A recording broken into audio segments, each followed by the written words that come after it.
everybody, and welcome to another edition of Facebook Live. I am Shanae, and as you notice today, we're masked even on air today. That's because the location where we are at today. We are at Tigers.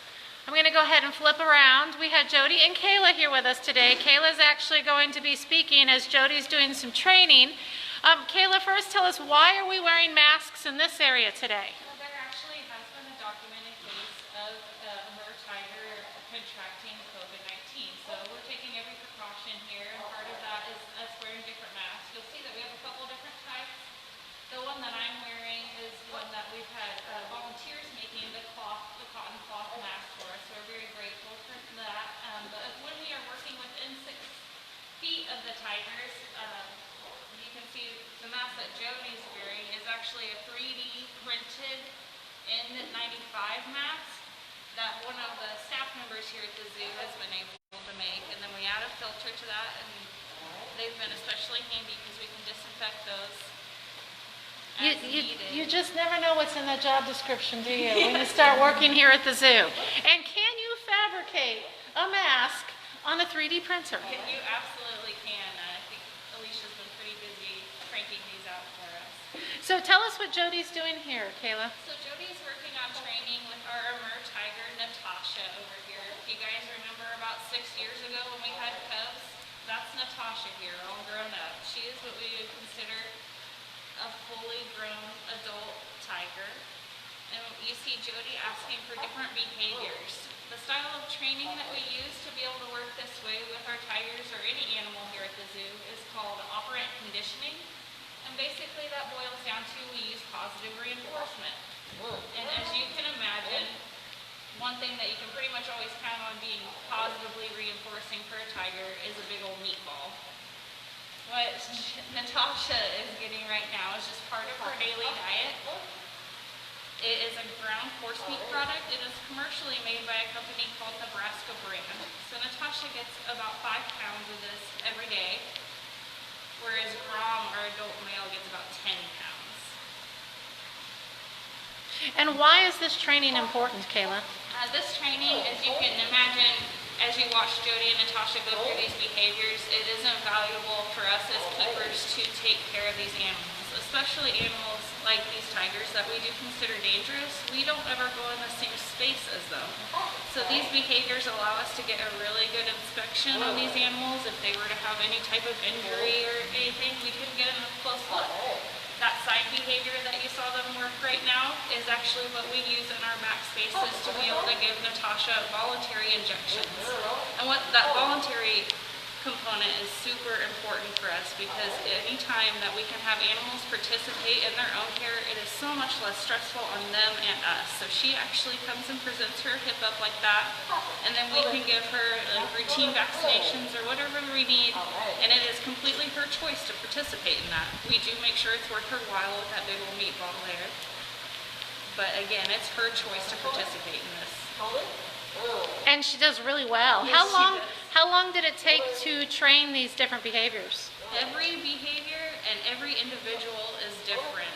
Natasha was training with Jody here from the day she was old enough to eat meatballs. So some of these behaviors, as a goofy cub, like our rollover behavior, she exhibited just naturally on her own, and that's something we can capture. But other behaviors like the injection training, are a little more invasive, and they take a little bit more time and a little more practice and a little more trust. So again, there's no one answer to that. Every behavior takes a different amount of time than with every individual. So as Natasha's finishing up her session there, she got some extra treats, a little bit of beef heart there. Yum, She could tell, very excited about it. Now, I know one of the things that surprises me here in the last, 5 to 10 years is the importance of dental care on animals as well. And, we as humans go to the dentist, but we often forget the importance of that with our animals here at the zoo. Has Natasha ever had a dental exam? Actually, she's a great example of that.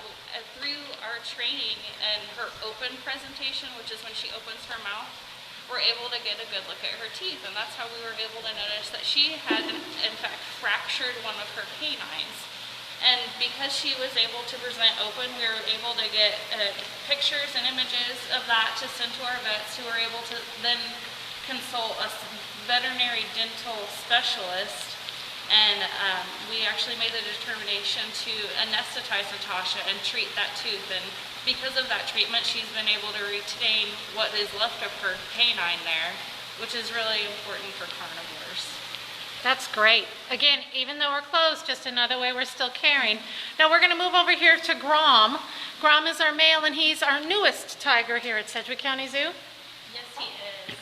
And as you can tell, Grom and Jody have been working very hard on getting him up to snuff on all the behaviors that you see Natasha do. So he is pretty much caught up with her now, so we're excited to show you all his behaviors. And again, it's the same style of training that we use with Natasha, just operant conditioning. He did come in with a few behaviors, but he's grown his repertoire quite a bit.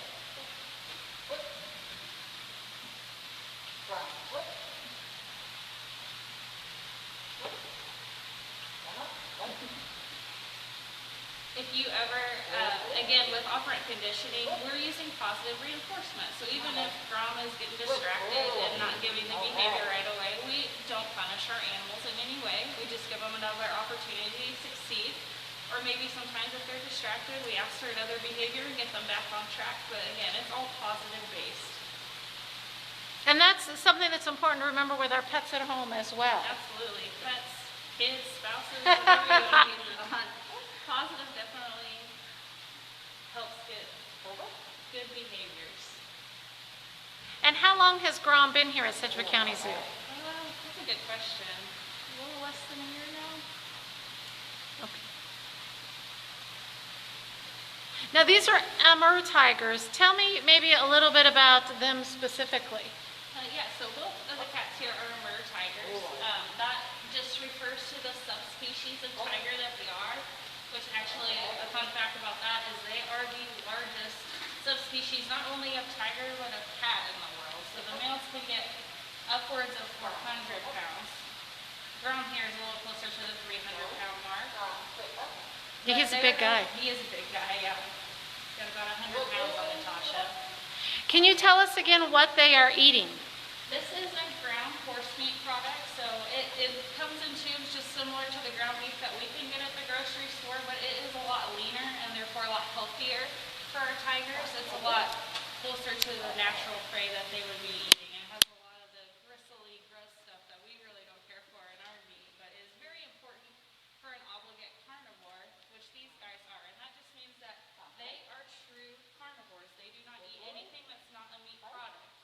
So even when you see us give them pumpkins and watermelons as enrichment, those are just to play with. They don't actually ingest that. We've even had some keepers try and sneak in a little bit of sweet potato or apple into a meatball, and these guys find it and always spit it out. Being carnivores, they do not have any desire to consume those things, and they actually taste sweet foods much differently than we do. And how many tigers do we have here at Sedgwick County Zoo? We have these two tigers here. So we have Natasha, who is 6 years old, is our female tiger who you saw earlier, and then right here is Grom, our 12-year-old male. And one of the things that's important to know is that tigers like these Amur tigers are part of a species survival plan, which is a breeding program where we really focus on the conservation of genetics of these animals. Having babies of endangered species isn't necessarily good at all if they're genetically too similar and if there's not good quality homes for them either. Yes, and that both applies to both zoos and in the wild. Actually, one of the problems that Amur tigers face in the wild is that they're such a small population. There's only about 500 of them in the wild, that there is starting to be not enough genetic diversity for them for breeding. So those genetics are important not only to us in captivity, but also in the wild.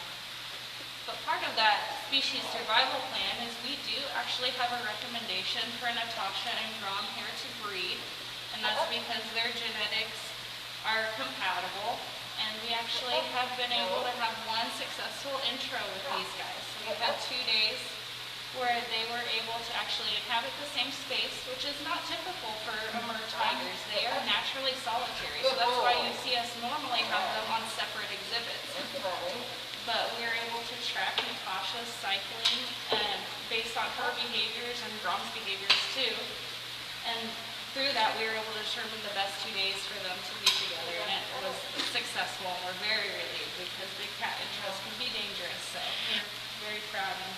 And I think that's important for people to remember. Often because we don't like social distancing very much, we think that all animals like to be together. But animals like these big cats, these tigers, actually prefer to live alone versus in large groups. That is correct. The only time you would see would be exceptions to that with the Amur tigers is obviously for breeding and then mother with offspring. But even that is only for at max a couple of years, and then they go off on their own.